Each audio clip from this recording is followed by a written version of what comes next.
I'm Lynn from EJG'S. I'm so glad that you're here with us today. It's been a busy summer so far. Of course, summer always is. So we're busy making, creating, and trying to enjoy a little bit of time with family and at the cottage. I'm gonna show you some of the progress that I've made in my art studio. The trim is done, we've painted, and begun to move some of my pieces in. I have 4 furniture pieces that I am going to be transforming. So you'll get to see how I've started those and finished one of them.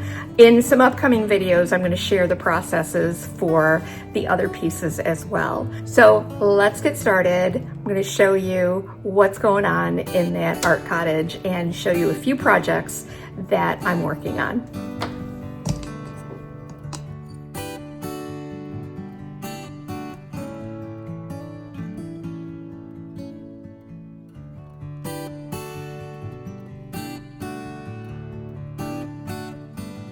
Along with moving in, I have been doing some experimenting with PENTART Fine Line Crackle over the IOD transfers. I've been completely inspired by the work of one of our insiders in the EJG'S Insider Group. Her name is Lisa from Australia. You can follow her at Lisa, Revamp, Renew, Restyle. Anyway, she has totally inspired me to try this process and see if I could figure it out. I had some failures, and I think I've had some successes. I was so anxious. I really wanted to dive right into this project. So I picked up a thrift store frame and removed everything but the glass, because I am going to apply the transfers on the glass and then try to put the Fine Line Crackle over them. Before applying the transfers, you want to make sure that that glass is very clean. Same would apply if you're doing a mirror. Of course, I pulled out my very favorite transfers from IOD. This is St. Germain, and then I'm also going to use some elements from the Rose Botanicals transfer. Of course, these are perfect for summer and creating a romantic vintage style. So I am going to cut them apart and then layer them up to create something really unique in just my style.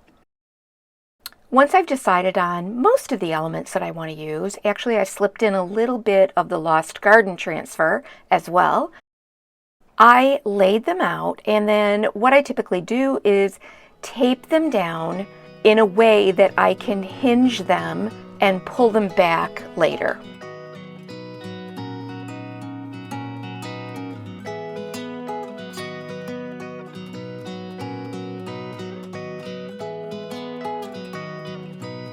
I'll start with the bottom layer first and start to apply those transfers using the applicator tool to stick them right onto that glass.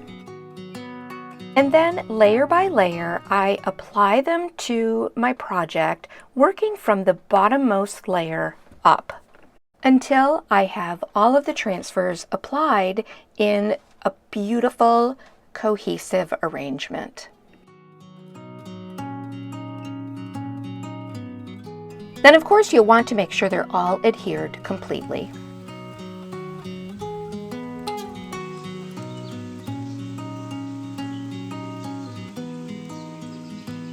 After I applied the transfer to the glass, I coated the entire piece with PENTART's pouring glaze. It's a really thick acrylic glaze which coats the surface and provides a very thick coating over that transfer. I began thinking that one of the problems that may be occurring with the Fine Line Crackle and using it over a transfer is the tension that is created with the Fine Line Crackle as it pulls, shrinks, moves, and cracks, is that it is also pulling on and shifting those transfers that are down underneath the Fine Line Crackle. I wanted to create a very thick coating, and that's when I started to think of the pouring glaze.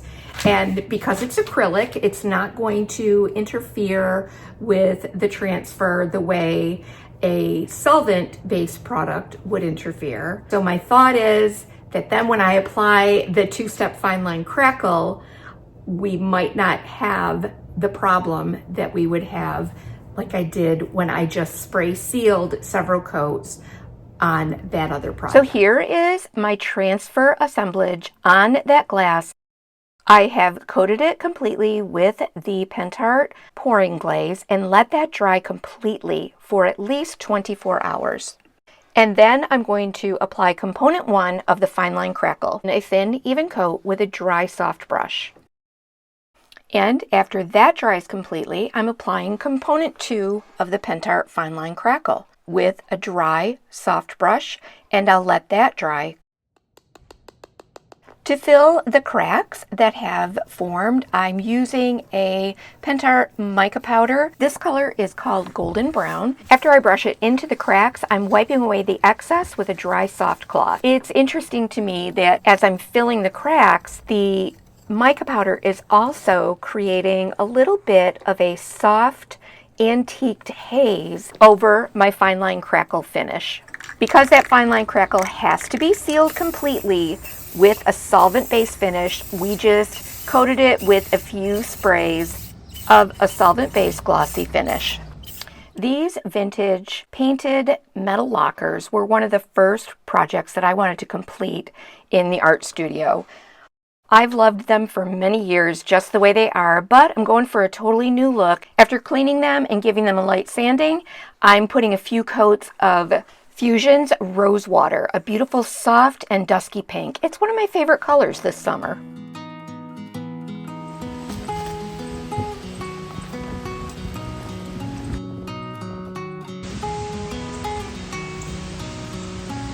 My first furniture project is a little coffee table that I took from inside the main cottage. I think it was once an end table that had a shelf on top of it. The shelf had long ago been removed. I prepped it by priming it with a shellac-based primer and then giving it a few coats of Victorian lace paint. Now I am developing a background by randomly applying one of my EJG'S GRAINSACK stencils on the tabletop. When that was dry, I did my taped layering technique using bits of the St. Germain transfer and applied those over the tabletop. To seal the tabletop, I used Fusion's Ultra Guard. It's literally my new favorite top coat, and it comes in a satin finish.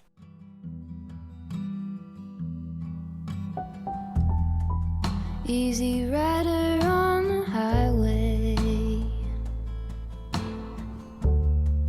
station wagon going slow. I picked up another piece of furniture this week, and actually I have been in such a turmoil about what to do with it. I love the storage, but it's in rough shape and it needs a little help. I thought that I might like it just as it is, maybe change out the handles and scrape off some of that added white paint.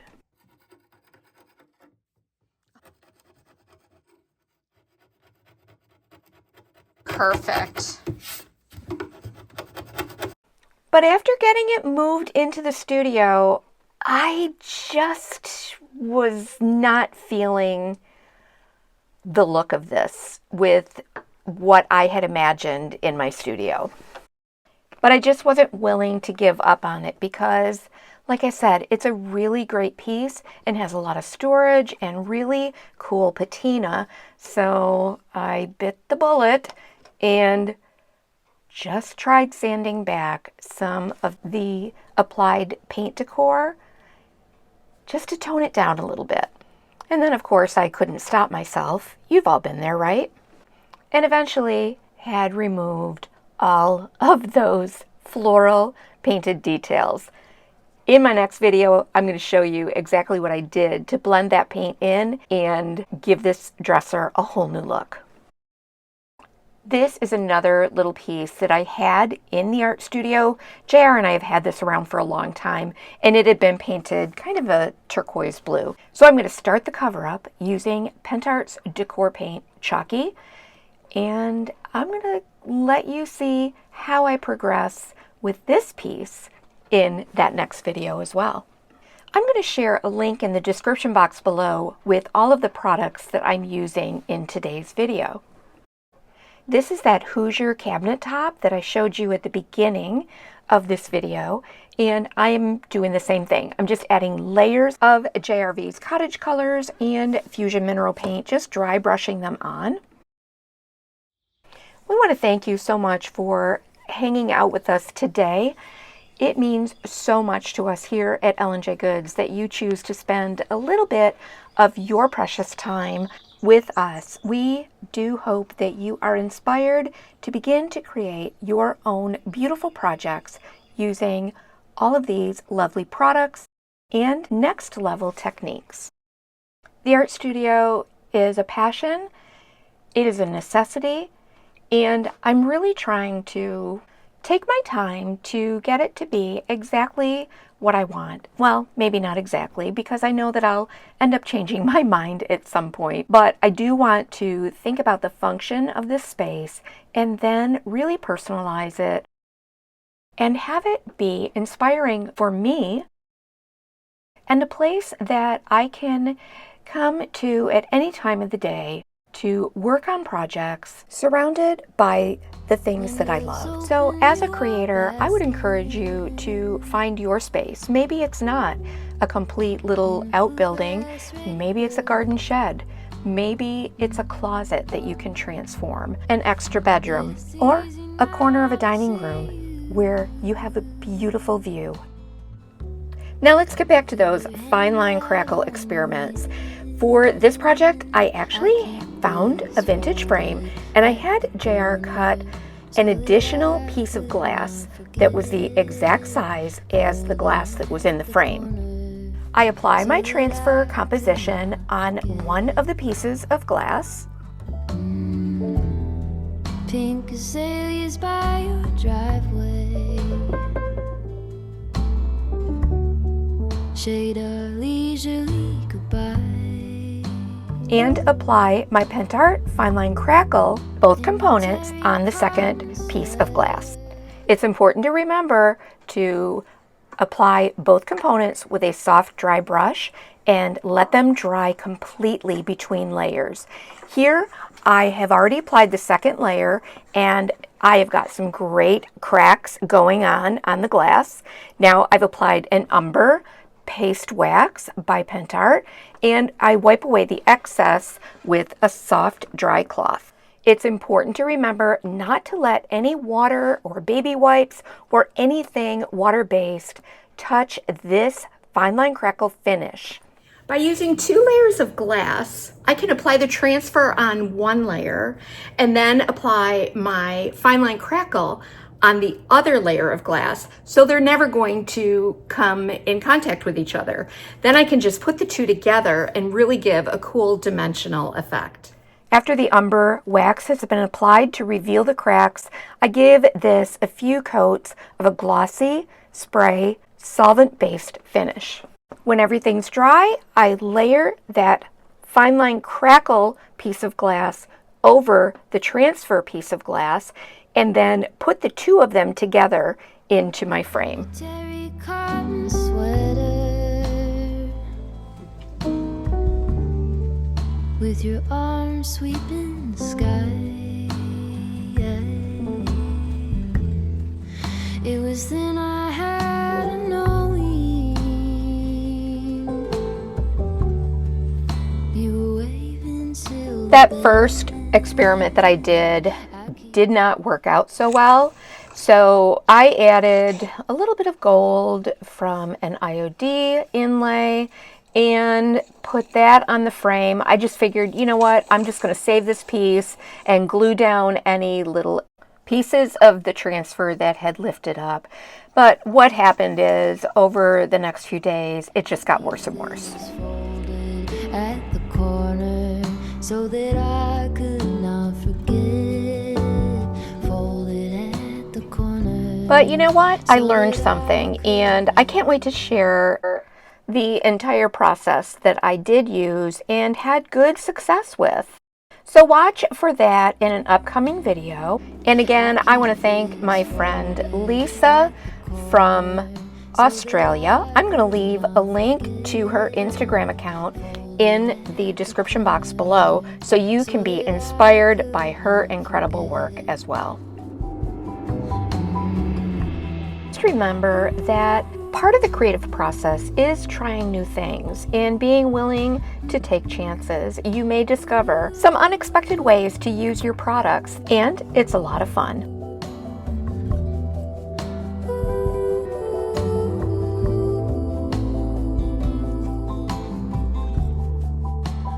L&J Goods is a brick and mortar shop in Medina, New York, and you can also find us at lnjgoods.com. Folded at the corner so that I